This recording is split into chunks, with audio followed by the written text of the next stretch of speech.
Tanora maro no tafalatsaka amin'ny fifoagna zava-mahadomilogno ankehitriny, indrindra fa ny tanora lahy.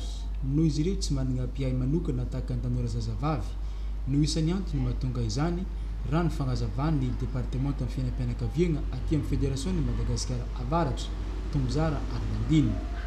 Tsy nijanona amin'izany anefa ny fiangonana adventiste amin'ny tanàna fahafito fa nandeha andraikitra ka nitady vahaolagna indesigny magnampy ireo tanora zazalahy ireo. Nambarana fa ny département amin'ny fiainam-pianakaviagna no mandray an-tagnana ny fiahiagna ny tanora zazalahy na ny jeune garçon manomboka izao.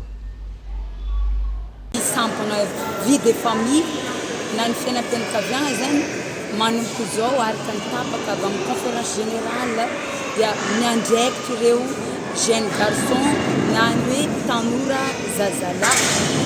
Iny maniantony iandraiketagna azy ireo satria hita fa efa mihamaro ny zavatra mifamafao indrindra fa resaka zava-mahadomelogno ady amin'ny zava-mahadomelogno sy fagnomaizana torohevitra hoentin'izy ireo miatriky ny fiainana ho avy, zay zany no andraisana fikolokoloagna izy ireo an-tany ka entintsika mbavaka mba hirindra tsara zay fa tsy ny jeune fille ihany no karakaraigny fa jeune garçon koa mba ho avy ny fiangonantsika. Eo am-panomanana ny congrès voalohany ho an'ny tanora zazalahy ny département amin'ny fiainam-pianakaviagna aty amin'ny Fédération de Madagascar avaratra. Tsy ahiviny fa izao fanapahan-kevitra zao dia miainga avy amin'ny folobe magneran-tany ny fitantanagna eo anivon'ny fiangonana adventiste amin'ny tanàna fahafito.